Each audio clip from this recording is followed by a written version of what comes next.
नमस्कार, मैं अजय मिश्रा इस समय लखनऊ में हूं और जैसा कि आप सभी समाचार पत्रों की सुर्खियों में पढ़ चुके हैं सुबह कि विद्युत कर्मचारी उत्तर प्रदेश में बिजली विभाग को निजीकरण का जोरदार विरोध कर रहे हैं। क्या है पूरा मामला? आज जो प्रबंधन एक निजीकरण के लिए जा रहा है उसमें हम लोग विरोध कर रहे हैं। उसमें विभिन्न चरणों में हमारा आंदोलन है। अभी आंदोलन 2 तारीख से क्रमिक अनशन के रूप में हम बढ़ रहे हैं। आज तीसरा दिन है आज। और हमारी मांग क्या है कि ये निजीकरण क्यों हो रहा है, निजीकरण किसके हित में है? ना तो ये हमारे हित में है, ना एक आम जनता के हित में है। आखिर निजीकरण किया क्यों जा रहा है, इसलिए हम आंदोलन में।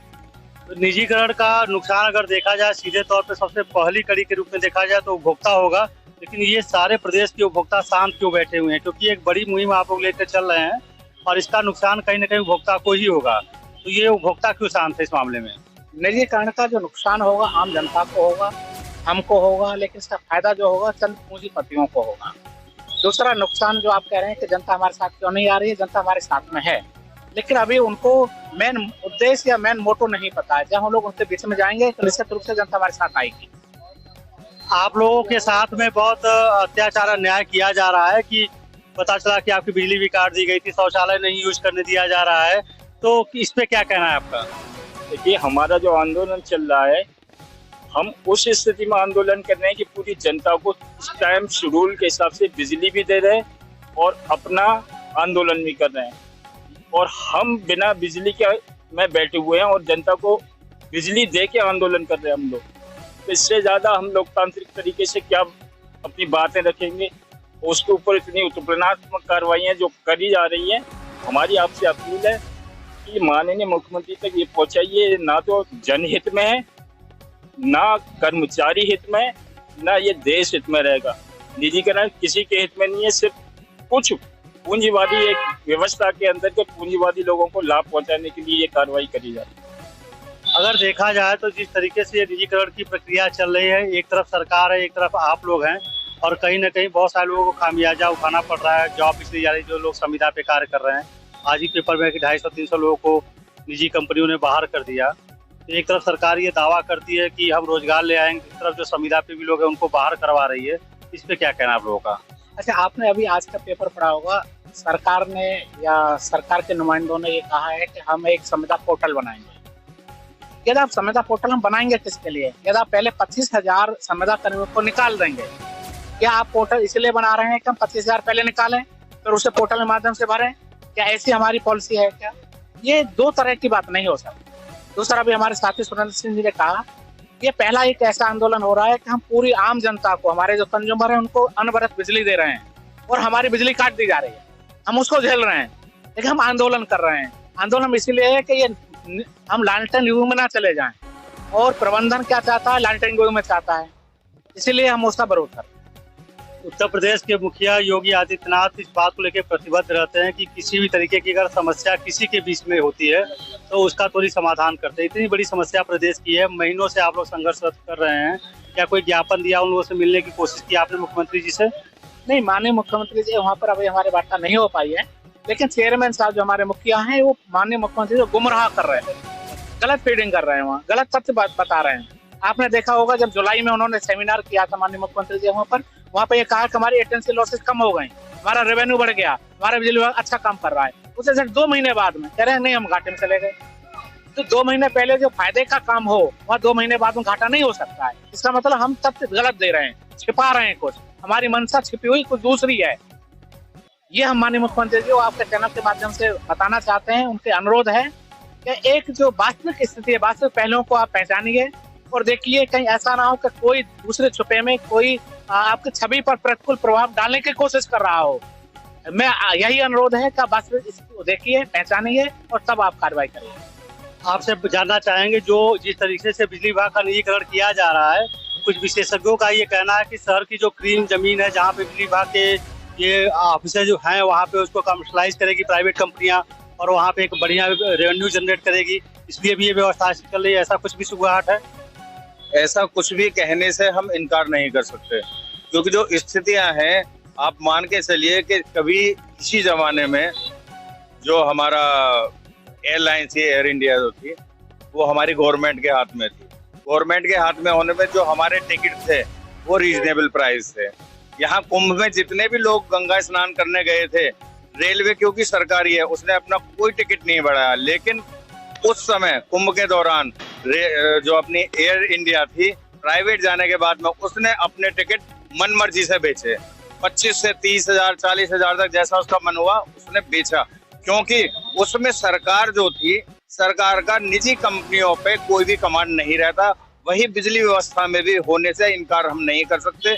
जब ये बिजली व्यवस्था ये निजीकरण कर देंगे तो निजीकरण की स्थिति में होगा यही कि उपभोक्ताओं से मन मर्जी की जो यूनिट है वो वसूली जाएगी और सरकार का कहना यह होगा कि हमारा उस पर कोई कंट्रोल नहीं है। उस समय देश की जो जनता है, प्रदेश की जो जनता है, वो निजीकरण के लिए सरकार को जरूर कोसेगी।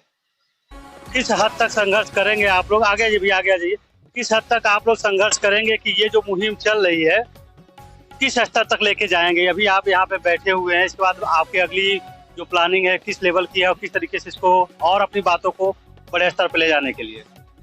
इसे हम लगातार 5-6 महीने से लड़ रहे हैं संवैधानिक तरीके से। 9 अप्रैल को इसी उत्तर प्रदेश में एक बहुत बड़ी रैली हुई बिजली कर्मचारियों के द्वारा, जिसे मीडिया, जो इलेक्ट्रॉनिक मीडिया, प्रिंट मीडिया ने प्रमुखता से उठाया मुद्दे को, और ये बात सरकार तक प्रबंधन और सरकार के जो मंत्री हैं, माननीय मुख्यमंत्री जी को नहीं बता पा रहे हैं कि निजीकरण से क्या नुकसान होने वाला है। निजीकरण से केवल कर्मचारी का नुकसान नहीं है, साथ साथ उपभोक्ता का नुकसान है, मजदूर, किसान, गरीब, नौजवान का नुकसान है। जो माएँ अपने बेटे बच्चों को बीटेक, ITI, पॉलिटेक्निक कराती हैं रोजगार के साधन के लिए कि हमारा बेटा कल नौकरी करेगा, उसके रास्ते बंद कर दिए जाएंगे। अब आपको बता दें कि अभी जब ये निजीकरण की प्रक्रिया स्टार्ट की गई तो इसमें बताया गया कि एक सलाहकार रखे जाएंगे, इसके असिस्ट वैल्यू और इसमें टेक्निकल चीजें बताएगी। एक कंपनी ग्रांड थार्नेट है जो इंग्लैंड की है और उसके ऊपर फाइनल इम्पोर्ट हो चुका है 40,000 डॉलर का। उसके बाद उसने छुपाया तथ्यों को कि मेरे ऊपर कोई फाइनल इम्पोर्ट नहीं हुआ है, छुपा करके उसने जो TA टेक्निकल एडवाइजर बनी यहाँ पर, और ये खुलासा हुआ कि वो जो है उस पर फाइनल इम्पोज हुआ, और ये उसके बाद भी उसको टेक्निकल एडवाइजर को ये शिथिलता देते जा रहे हैं कि इसको बचाने का प्रयास कर रहे हैं। ये बहुत बड़ा स्कैम का एक खुलासा हो रहा है, जो कि भ्रष्टाचार, माननीय मुख्यमंत्री जी का जीरो टॉलरेंस, तो भ्रष्टाचार मुक्त और 24/7 बिजली देने का जो उनका वादा है, सपना है माननीय मुख्यमंत्री जी का, वो हमारे बिजली कर्मचारी पूरा कर रहे हैं। लेकिन यहाँ बैठे हुए प्रबंधन के शीर्ष सत्ता में बैठे हुए लोग माननीय मुख्यमंत्री को ये नहीं बता पा रहे सत्यता को कि ये बिजली विभाग जो है एसेंशियल सर्विस में आता है। अगर ये निजीकरण चला जाएगा तो यहाँ उद्योगपतियों का प्रभुत्व हो जाएगा और वो एक तरफा अपना राज करेंगे, जैसे चाहेंगे वैसा वो उनका होगा।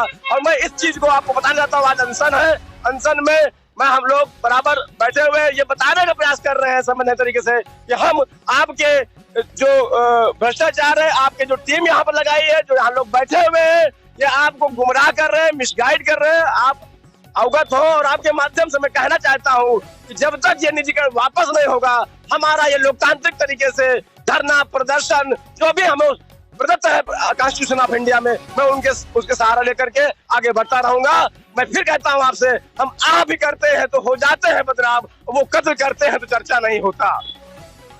यहाँ पे चंद कदमों पे मुख्यमंत्री जी का ऑफिस है यहाँ की दूरी पे, और ऊर्जा मंत्री का भी ऑफिस है, आवास भी दोनों लोगों का यहाँ से चंद कदमों की दूरी पे है। सरकार की तरफ से कोई प्रतिनिधि आकर के आप लोगों से वार्ता किया हो, बातचीत किया हो कि हाँ इसको आप बंद कर दीजिए, हम इस पे कोई कार्रवाई करने जा रहे हैं, या आपकी बातों पे हम विचार करेंगे? नहीं, अभी सरकार की तरफ से कोई ऐसा पहल नहीं किया गया है और ना अभी प्रबंधन की तरफ से पहल किया गया है। जबकि पिछला जब हमारा निजीकरण वाला एक जो आंदोलन था उसमें ये कहा गया था कि बिना विश्वास लिए जो स्टेक होल्डर मैन है उसमें विश्वास पहले लिया जाएगा तब आगे बढ़ा जाएगा। तो उस विश्वास के नाम पर, वार्ता के नाम पर कुछ नहीं किया जा रहा है, केवल बुला लिया जाता है और एक को थोप दिया जाता है हमें निजीकरण करना है। आप विश्वास किसको कहते हैं? विश्वास में लेना उसको कहते हैं कि आप हमारी बात सुनिए, अपनी बात सुनिए, जो बीच का रास्ता एक जो निकलेगा उसको विश्वास की बात कहते हैं। तो ये उस पर केवल ढोंग किया जा रहा है, कोई वार्ता नहीं किया जा रही। उत्तर प्रदेश के मुखिया योगी आदित्यनाथ से आपकी अपील क्या है? क्योंकि चंद कदमों की दूरी पे आप बैठे हैं, आप अभी कोई प्रतिनिधि जन मिलने नहीं आया, कोई नेता मंत्री पूछने नहीं आया कि वास्तव में आपकी समस्याएं क्या है, देखा जाएगा, उसको दूर की जाएगी सरकार की निगाह से। लखनऊ उत्तर प्रदेश की राजधानी होते हुए कोई सहयोग अभी तक नहीं मिला है, तो हमारे चैनल के माध्यम से आप उनसे क्या अपील करना चाह रहे हैं? हम आपके चैनल के माध्यम से माननीय योगी आदित्यनाथ महाराज से यही अपील करना चाहते हैं कि हकीकत से वो अपने जो अपने सूत्र हैं उनके माध्यम से वो जानकारी लें। मैं आपको बताना चाहता हूँ, उपभोक्ता को ये पता ही नहीं है कि वो नोएडा में कितनी महंगी बिजली दी जा रही है और आपके ये आगरा में टोरेंट पावर कितनी दी जा रही है या अन्य प्रदेशों में कितनी महंगी बिजली दी जा रही है। निजीकरण का जब दंश उनको पता होगा तब वो उपभोक्ता भी सड़कों पे आएगा, मजदूर किसान भी सड़कों पे आएगा, नौजवान भी सड़कों पे आएगा। माननीय मैं मुख्यमंत्री जी से यही अपील करना चाहता हूँ कि जनहित में इसको वापस लें और ये एसेंशियल सर्विसेज है, essential service no profit no loss में उसमें सरकार का होल्ड होता है, काम करने का जो उसका तरीका होता है। और मैं चाहता हूँ कि इसको निजीकरण का जो प्रक्रिया है इसको तत्काल वापस लें। और माननीय मुख्यमंत्री जी एक यशस्वी मुख्यमंत्री जी हैं और दोबारा इसीलिए उनको दोबारा जनता ने चुना है। उनके जो घोषणा पत्र पे कि हमको निर्बाध बिजली आपूर्ति मिलेगी, सस्ती बिजली मिलेगी और जन जन गाँव तक बिजली मिलेगी। और उन्हीं के सारे जो स्कीमें है, चाहे वो आपकी सौभाग्य योजना हो, चाहे दीनदयाल योजना हो, चाहे RDSS योजना हो, हमारे सभी विद्युत कर्मचारी सभी पोस्टों के दिन रात मेहनत लगा करके सरकार के कंधे से कंधा मिला करके उनके स्कीम को आगे बढ़ाने का काम करते हैं। धन्यवाद साथियों। अभी आपने देखा होगा विगत में जब कोरोना का समय आया था, कोरोना के समय पर जितने भी निजी घराने के जो भी एजेंसी जो सर्विस प्रोवाइडर थे, चाहे उसमें टाटा स्काई था या कोई था, क्योंकि टाटा स्काई वाले में आपने देखा होगा उसका कर्मचारी और डोर टू डोर नहीं जाना, वो तो एक ऑटोमेटिक है। लेकिन उन्होंने जब 1 महीना हुआ था, जब रिचार्ज नहीं हो रहा था, तो उन्होंने सबकी टीवियां काट दी गई। हमारा ऐसा विभाग है कि हमें डोर टू डोर जाना पड़ता है जो सप्लाई को मेंटेन करने के लिए। उस दौरान भी हमारे कार्य में डोर टू डोर गए, बिजली को मेंटेन किया, साथ ही साथ जिसका बिजली का बिल बकाया था तो हमारा किसी ने संयोजन नहीं काटे गए, निर्बाध बिजली दी गई। तो आप ये देखिए सरकारी प्राइवेट में यही अंतर है। अभी हमारे जो साथी बता रहे थे, अभी पहलगाम में अटैक हुआ, एक बहुत दुखद हुआ, देश के साथ में जो विदेशी या जिसने भी किया वो बहुत बुरा किया। उस समय पर आपने देखा होगा जो पहलगाम में जो कश्मीर से जो वापस होने वाले जो हमारे थे, और रेट आप देखिए एयर इंडिया या ये उसका एयरलाइंस का जो निजी घराने में कितने गुना किया गया। मीन्स वो आपदा में अवसर ढूंढने वाले हैं, हमें एक अच्छी बिजली देने वाले हैं, अच्छी सेवा देने वाले हैं, दोनों में यही अंतर है। तो आप देखिए कि जैसा इनका कहना है कि बिजली एक इसेंशियल सर्विसेज में आती है, जिसे लाभ के नजरिए से नहीं देखना चाहिए बल्कि जनहित के रूप में देखना चाहिए। और जिस तरीके से ये लोग संघर्ष कर रहे हैं, और वास्तव में जमीनी सच्चाई यही है कि निजीकरण होने से सबसे बड़ा नुकसान उपभोक्ता का होगा, और वो उपभोक्ता भी शांत बैठा हुआ है और संभवतः जब वो सड़कों पर निकलेगा तब तक उसके हाथ में कुछ बचेगा नहीं, इसका विरोध किया जा सके। फिलहाल अभी के लिए इतना ही। मैं अजय